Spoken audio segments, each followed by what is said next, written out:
Welcome everyone to this virtual workshop that we're doing today on companion housing. Today we're going to be talking about really a fast-growing new trend that's gaining, I think, a lot of recognition in Canada. It's an innovative way of bringing greater interconnectedness, and also it's about sustainable living for the future. My name is Marjorie Horn, and I'm going to be your host today for the webinar. And I'm joining you from beautiful Kelowna, British Columbia. And this is on the traditional unceded territory of the Salix Okanagan people. And I'm really excited about today's topic because I really sincerely believe that innovation is needed in bringing people closer together again in a more collaborative way. I think we've all been through this quite horrendous experience of the COVID pandemic together as a collective, haven't we? And it really has caused a shift in our thinking about how we're living our lives. Things that were really important to us before, they sort of lost some of their emphasis, haven't they? And so we're looking at our thinking, we're looking at our ways of living, and I think it's opening us a bit more to have our minds open to change and trying new things.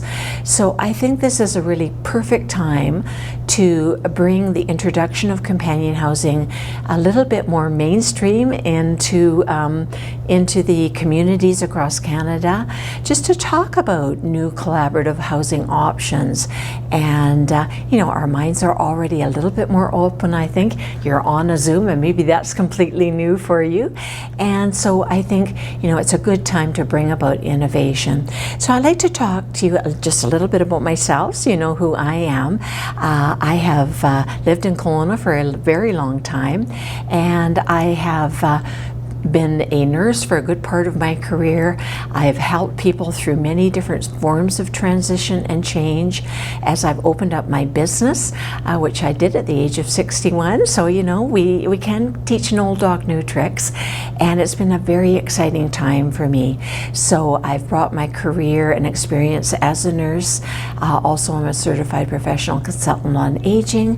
I host my own radio show, which I started about 6 years ago, called Engaging in Aging, and I do that at a local radio station called AM 1150, and I'm the founder of my business called Care Smart Seniors Consulting, which is really about bringing a more holistic model to elder care that looks at the whole of us and all the different emotions, as well as the physical and cognitive changes that occur. So you can learn a lot more about me if you're interested at marjoriehorn.com. And this workshop wouldn't be possible without a tremendous amount of support from a social enterprise called HappyPad. It just sort of lifts us up anyway, doesn't it? Just the word of it. And they are based also in Kelowna, British Columbia. It was started in 2017 by a student professor team, a couple of interesting people that have just a wealth of knowledge together. And so they are bringing a lot of companion housing programs right across Canada now, and constantly developing many new innovations to share with people and help them in this sort of more collaborative type of housing. And you can learn a lot more about their mission at happypad.com, and we're going to talk about them quite a bit through the webinar because they really are providing some very worthwhile free resources for you that you can access into. So I just want you to know what today's agenda is going to be. We're going to divide the workshop into 3 parts. Part 1 is really just about introducing what companion housing is all about, what it can help us achieve in our lives. It can bring new adventures and new social connections. Part 2, we're going to get a little bit more into the process of how to go about finding housing companions. That might be, worrying you. You think, well, where am I going to find these people I might want to live with? So we'll really give you a few tips about that, take some of the worry out of that. And then the third part of the webinar is we're going to cover some topics about helping you to think about how you are going to be successful in setting up a companion housing arrangement.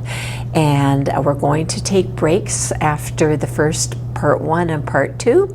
So don't worry, if you need to leave though before the break, or if somebody comes comes in the room, starts chatting away, asking you questions, if you wouldn't mind just going to that little sound icon and just click it and mute yourself. Also take your camera off. It's just very distracting, you know, if there's a lot of people getting up and down and getting a drink and talking to their husbands. So I really appreciate it if you would do that. And we're going to have at the end of the webinar a bit of a networking session for you. It's a nice way to meet each other and share a bit of things about how you're feeling about the information. And I find we learn a lot from people just by that sharing. So I hope you'll stay around and do that with us as well. So, well, let's get started. What is companion housing? This may be completely new to you, so you know, we're here to just help you learn about it on the webinar. And really, this trend that is becoming more popular, this isn't completely new. It's actually been fairly established right globally around the world, and Canada is getting a lot more familiar with it. You know, so this is where we're just helping. It may be older adults coming together that might even want somebody younger living with them to help them out with certain things. So it's about bringing people together. Sometimes they're of the same age, sometimes it's different generations joining together. There's no one way to do companion housing. So it really, what I think we want to get across first to you is really it is about a philosophy.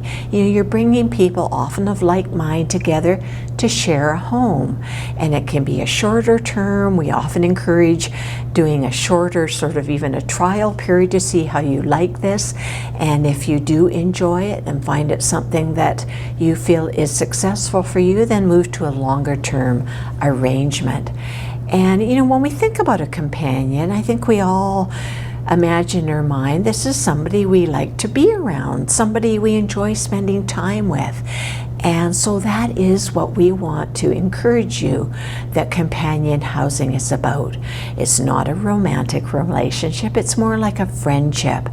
It's more like thinking about like a family and how are they coming together to share a home, and there's some things you like, but it's not, you know, that everything is smooth and you never have an issue that you have to deal with.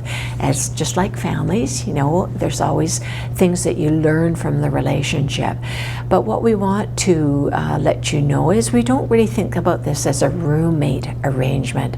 You know, it's really something that we feel is much more meaningful than that.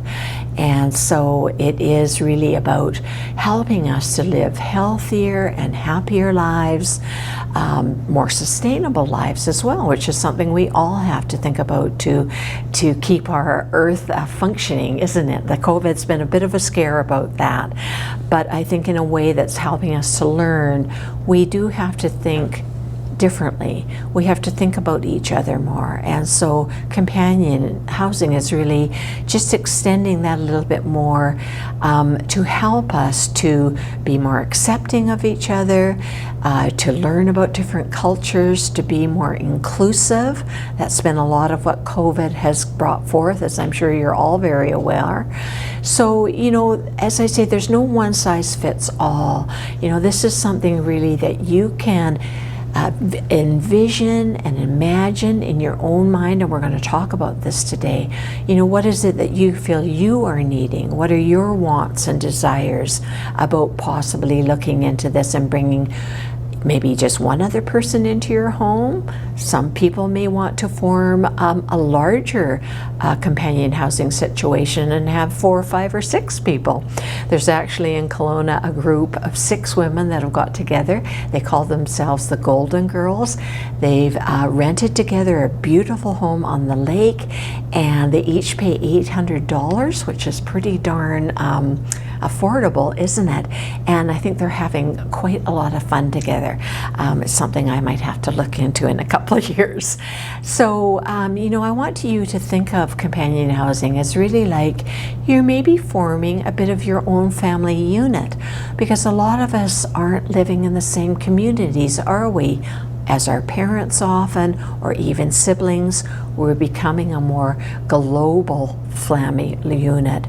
So this is, when you're thinking about this, is, well, think about it as a bit as a family unit, and each person is going to retain their own sense of freedom within the home. They're living life as they choose, but you have that social connection, which really, so many statistics and research now, especially as you're aging, the research has shown that this is very significant in how you maintain a sense of well-being as you're growing older, how much social connection you have, and it encourages you to keep your energy high, not develop depression, and there's plenty of statistics out there to prove this. So, before we go a little bit deeper into the details, I think it's good to look a little bit back at our Canadian history around housing and understand a bit about the trends of our modern society, and see how we've kind of ended up where we're here with a lot of huge homes out there. I think it's kind of a unique time in history where things are changing as far as our demographic. I know you've probably all heard about this tsunami of baby boomers. I happen to be one of them. And we're bringing a different way of thinking as well to the silent generation, which is the generation ahead of us, my parents, my mom and dad. I think we're bringing kind of a paradigm shift towards how we think about retirement. I like to think about it as refirement, where we're really just shifting and maybe letting go of a job that we've done. But like me, all of a sudden I'm doing a radio show when I'm in my 60s. And so, there's a lot of research out there in BC. The University of Victoria has done many studies on this, and they have found that when they do studies with baby boomers, 90% say they want to age in place in their own home. And so, I think companion housing is one trend that may support this. That times have changed a lot in my parents' generation, and my dad, I know he couldn't wait till he retired and just didn't have to deal with life, and so I think it's different. I think we want to stay very active, and so I think this slide is quite interesting. It is looking back at the time of 1951. Happens to be the year that I was born, a very good year, I think. And back then, Canadians were living, I love this picture that shows that smaller home. And here in Kelowna, we have many of these homes. And back when I was growing up here in the 50s, most of my parents' friends lived in a home this size. And a lot of them had 4 children, 1 bathroom. Well, if we look forward to 2016, when this study was done, the average homes now are nearly 2.5 times the size. And they're living with, most of them, with 2 occupants. What a change this is. And, if we look back at 1951, a family home was really the equivalent of 5 years of salary at minimum wage. I have 2 sons that are now married and have their own children, and my older son has just purchased his first condo in Vancouver, for $540,000. And, isn't that astounding that this has changed so much? So affordability does come into sometimes when we're thinking about the benefits of companion housing. And I know when I think back to my first home I bought in Vancouver, my husband and I paid $62,000 for a big 3-bedroom home that, had a full basement. And I think it might be fun for you, let's get using that chat box just a little bit. And if you can remember back to maybe your first home that you purchased, or even maybe the first home that you rented where you were sort of developing a more settled lifestyle, maybe just write in the chat box what you paid for that first home, or what you paid per month to rent that first sort of settling home. I think it'd be kind of fun for us to see, take us back down memory lane a little bit, you know, to how things used to be. And I do empathize with the younger generation now, because it is much more difficult. So, you know, when we talk about this housing, it is about bringing different generations together sometimes, and it's a more affordable option. You know, this graph, I just want to touch on. It looks a bit from 1981 to 2016. The top graph shows the Canadian male population, and the bottom graph is showing the female population that you can see there. And, you know, it sort of shows a lot about who is living alone. And, you know, really it is mostly older adults that are living in still very large homes, trying to age in place, but they're living by themselves. It really doesn't make a lot of sense, does it? They don't need that space. That's a lot of upkeep. And so this graph between 1981 and 2016, we saw a huge change in the number of people living alone, particularly those over 45 years of age. It's actually increased about 400% back from the early 1980s. And so this whole idea of people living in these larger homes, feeling lonely. I work with a lot of seniors out in the community. If I had a quarter for every time a senior tells me how lonely they are. And so, you know, isn't it time to maybe think about, you know, what did we used to do in the past that really maybe we need to bring back a little bit into our neighborhoods and into our lifestyles that was really very beneficial. You know, I know we have technology now, but you know, we don't quite get the same thing, do we? So this slide that I'm showing, that does happen to be me there in the middle, holding the wheelbarrow. And I wanted to just share this with you because I think it brings back, you know, I grew up in a neighborhood where there was a lot of intimacy. I took care of all the neighborhood children. I'd go around with my wheelbarrow, gather them up. I'm sure the parents couldn't be happier when they saw me coming down with my wheelbarrow and knew they were going to get a bit of a break. And I took them all off. We would put plays together. I guess my career was maybe hatched then because I'm doing that a lot now. But you know, it was just to show you that, you know, I did this with the younger children. I also we had a lot of older adults living in our neighborhood. I would knock on their door and go in and have a drink and have a chit chat with them. And so, you know, we just don't have these same connections anymore, do we? And I'm not sure whether that's really a good thing. So, you know, what are we really supposed to do about all of this? You know, with all these changes to our society, and I think the COVID has brought forth a lot of questions, hasn't it, for us about what the future might hold. And, you know, what are we supposed to do about all of this? You know, trying to be more sustainable, trying to be more interconnected. And of course, the option is we do nothing, hope for the best, that somehow some fairy will come on our shoulder and everything will move along easily. And that's just continuing. You know, if we do the same thing we've always done, we get the same results that we've always had. And, you know, I think as we are opening up to aging now, you know, we want to bring in change into our life. We want to try new things. And so, you know, is there a different path we can take? Well, I really do believe that there is, if we just start taking little steps one at a time. You know, try new ways of thinking, step outside of our comfort zones, consider, you know, some of the ways of our earlier days when communities were more connected. You know, and if we want change, Gandhi always said, you know, we have to be the change we want to see in the world. Isn't that true? What a profound statement that he came out with many years ago. You know, change has to start with us individually. I like to say it's kind of an inside-outside job. Often we have to reflect on what's going on in our life. What are we happy with? What aren't we happy with? And we have to do some inner inquiry and questioning of ourselves. Why am I unhappy? What is it I do need to change?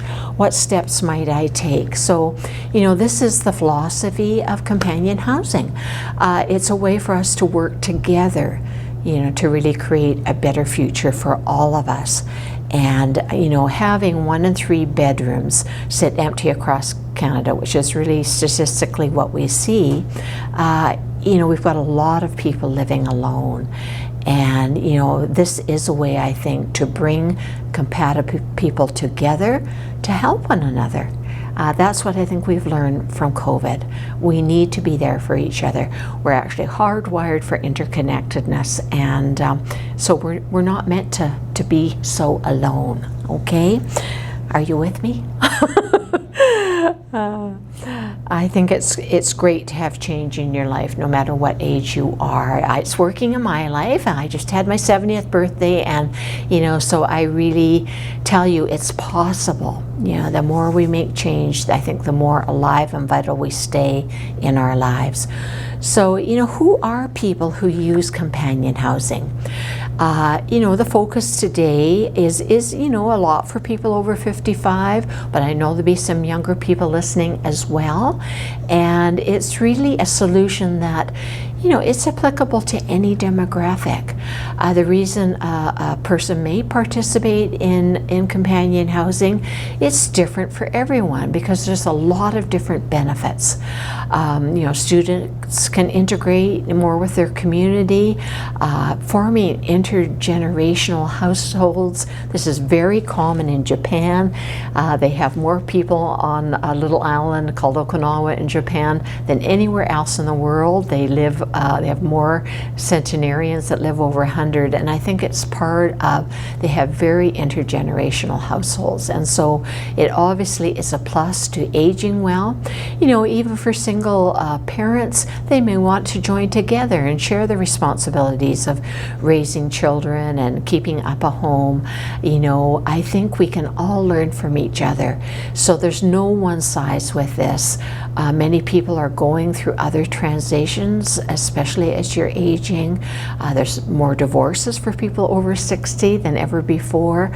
There's a lot of loss of a spouse, and so I think there's a lot of comfort and mutual support when you go into a companion housing arrangement.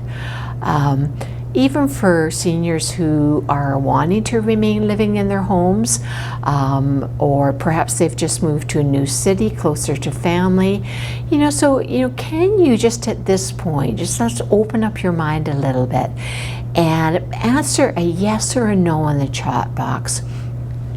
At this point in the webinar, is your mind a little bit open to perhaps sharing a home with someone from a different generation or perhaps a different culture? Just put a yes or a no. And it's okay wherever you're at, because this is a process of learning, to be more open.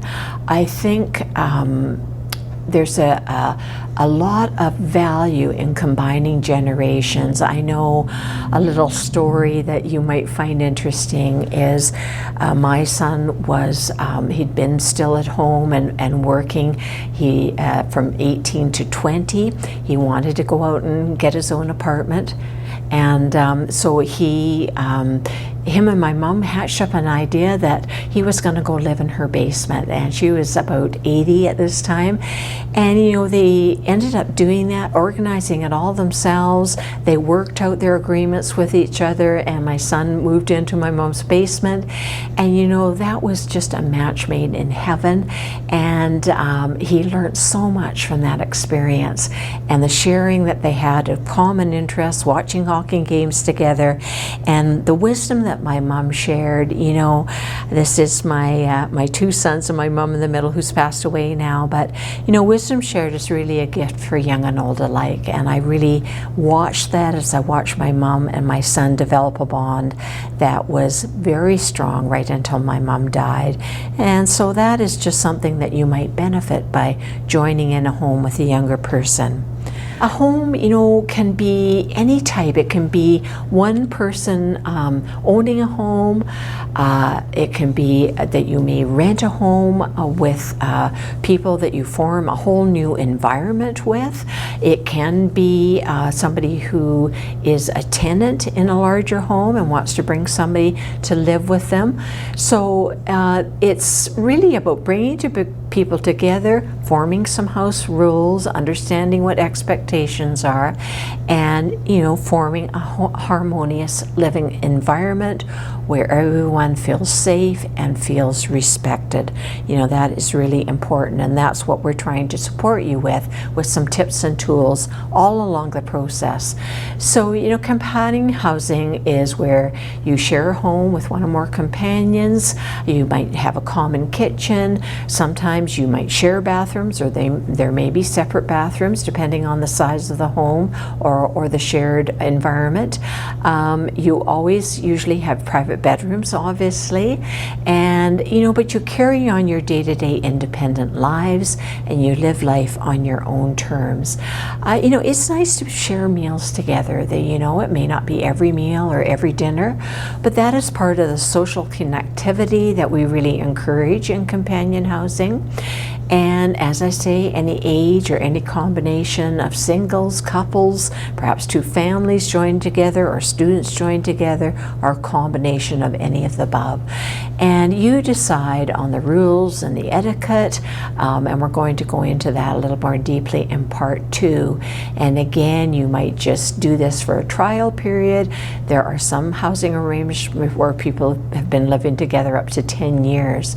So, you know, it is about remaining independent but feeling supported if you're aging in place in your home, and, you know, really feeling a greater sense of safety and peace is important. You know, one of the reasons is you know, about affordability, you know, and that definitely comes into the picture. You know, I think there is it is a cost benefit, obviously. If you're paying for everything yourself in a large home, you bring somebody in to share some of those costs. So, you know, that is an important aspect that many people think about. And, you know, I think this is just a little example here that I have up for you about, you know, if you think about a 25 square foot home, you might be wanting to pay about $1,200 a month, but you're paying a lot more than that, and you've got a large garden, you've got a huge kitchen, and if you compare that to an alternative at $1,200 a month that you're paying yourself, not in a companion housing arrangement, you know, you can pay here in Kelowna anywhere between $1,200 and $1,500 for a studio apartment. You don't have an outside space.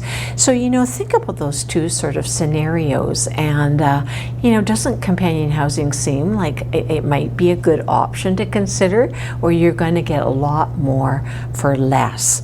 And so I think that's something to just think about. So I just want to skip ahead a little bit. And so there's lots of benefits, and it's different for each person. You know, I've listed quite a few here, but, you know, I just wanted to ask you just to maybe think about what benefits are most important to you. It might be that affordability aspect that might be very important, and, you know, you can just have a look at this list that I've got up on the screen, and I've got about 13 different benefits that are there. And so, you know, just have a look at them and kind of take them in a little bit, you know, and then maybe write any numbers that pop out to you as something that you could see for your life situation right now, where you're at. Just barely starting to think about this as maybe a possibility for yourself. And just jot the numbers down that kind of jump out at you. I'm going to give you a little bit of time to do that. You know, just kind of take that list in. You know, you might be feeling quite lonely in a big house, and so number 6 might really jump out at you. You know, you're just feeling alone, you're feeling like you're having to handle everything yourself. That might be an important benefit for you. you might find, I know I was living alone for a while and I just didn't eat that well. I was kind of throwing something together or in the microwave, and so that might pop out at you as a benefit. Just having someone to share meals with, to eat better, eat more nourishing food. A lot of people I hear of that are in the 60 plus age group, when I'm out working with them, is they don't want to be a burden on their family. I can't believe how many people say that to me, that I don't want to be interfering with my children's lives. I don't want to have to be calling them all the time. So that might be something that you consider important, that if you have a younger person living with you that might be able to take care of the yard. A lot of people think about pets, or they want to travel a little bit. So those are all important things. You might not feel safe in a large home if you're alone, and you might want to have a better night's sleep knowing that somebody's there. So just think about those a little bit and jot down those numbers. I think we're all unique in what we might be attracting us to this kind of trend of housing. And we have to think a little bit about making a change. Is companion housing for me? And, I like this saying, if you want to go fast, go alone. If you want to go far, go together. It's like, 3 brains are better than 1, 2 brains. When we're sharing things together and problem solving together, things don't seem so insurmountable. And so, I think this is a great part of making a decision to maybe explore this more. And it is about making change, isn't it? And, I think when we are thinking about doing anything that's unfamiliar, and I think this probably is unfamiliar, companion housing, bringing somebody into your home or sharing somebody else's larger home. And so, resistance, I often talk in transition. Whenever we're thinking about doing something different or something unfamiliar, I like to think that some people, they really wait until change is thrust upon them. And I see this a lot in the people in the 3rd chapter of life. It's not a great way to go about things, because people are often fearful about losing control. But I find when we stay in resistance, which is really just staying in fear, then often we lose control, because a crisis may happen, children may come in and make decisions, and so being just stuck in resistance is not healthy for us. A lot of people are cautious, they like to research things. That's what maybe you're doing today. Talk to other people. I think that's a good way to approach change, as long as you don't get stuck in it. Research yourself to death. I can do that sometimes. Some people are really open, they're more able to let go easily, and the people that just clean things out of their closet, they don't hang on to stuff, and so they're quite open about stepping out of their comfort zone and trying new things, being proactive about change. And I meet a few people I like to call the jumpers. They're people that, I don't know, they just don't seem to have any fear, and they just plunge into new adventures, jump off the cliff, and they just trust. I think it is a lot about trust, that somehow the parachute will open and they're going to kind of maybe land quite gently. It might have a few bumps, but I kind of enjoy those people around me. They're kind of like this fish there that just dives out, and there's some interesting things going on over there. I think I'll just jump over into that bowl. So that may not be you, but there's no right or wrong here, I think, about this. We are who we are. We have to embrace our fears.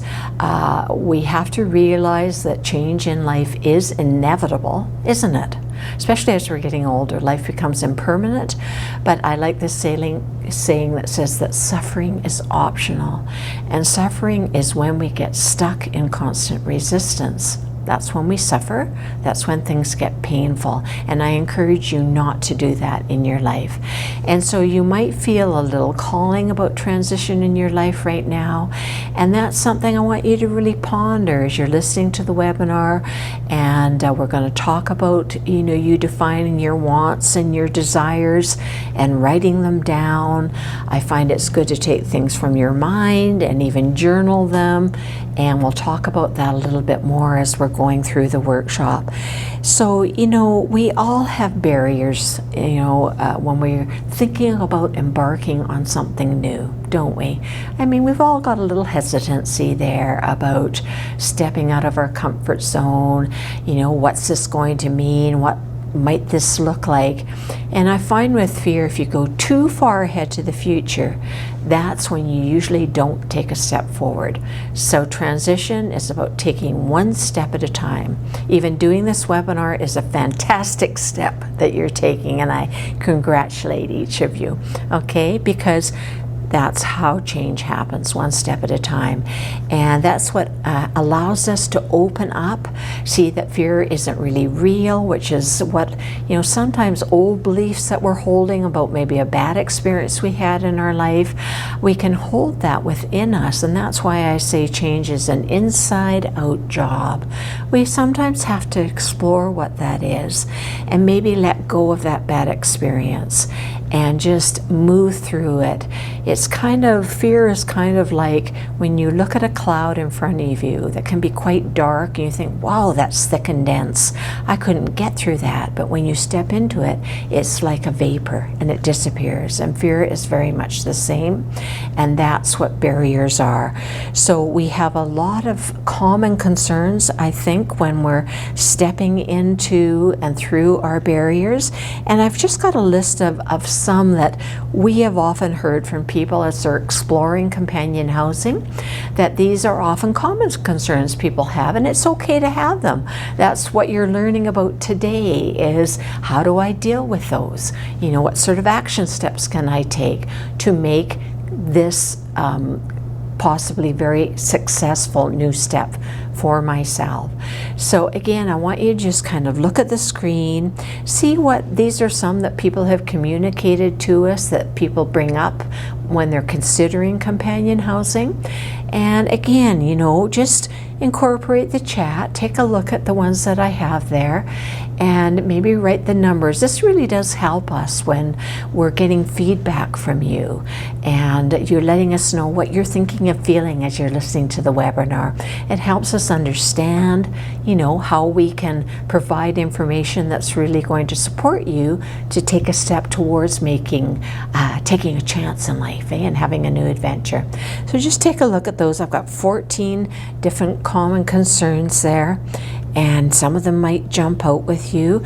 I think trust is a big one for a lot of people. Establishing trust with somebody that you don't know, and that's where we give you tips too as we're going through the webinar. How to develop some rapport with those people, how to ask questions, explore where your common interests are. You might be concerned about, what if we're so different? This person's a night person and I like to go to bed early. So just have a look at those things.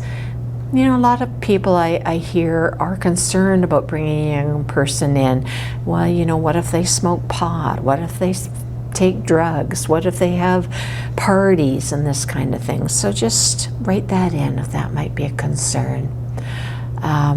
There's lots of things there. Just going to give you a little moment to think about that. What I really want you to do is you get these things out and don't just keep them and stuff them down. That's how we move through change. So the more you can write about this, write about what your concerns are, talk about it with other people, communicate it in the networking section, that is what opens you up to opportunity. Opportunity is about overcoming your fears, exploring what those barriers might be and maybe letting them go, and talking about your concerns, finding out solutions. And then, it opens you to often a unique opportunity that you might have just shut the door on, that might bring a lot of new adventure and excitement into your life, no matter what your age is. I saw that with my mom when my son moved in. It opened up a whole new door for her, and she had those very good years with that relationship. So, I want you to just think about, about this trend that I think is about inspiring people to live together. It goes against the recent social trends that we're sort of, I think, thinking maybe this isn't the best for us, for our health and well-being, especially as we're getting older, and just think about it as a tremendous opportunity. It's certainly something I'm going to look at as I'm getting older, and I want to explore new relationships and things. So, I want to let you have a break at this point, and think about this as an opportunity as you go to the break time. And we're going to take 10 minutes. You can get up and grab a cup of coffee, have a bit of a stretch, go to the bathroom if you need to, and we're going to come back and go into part 2, which is really about how to find a housing companion. You might even find one in the networking session on the webinar at the end.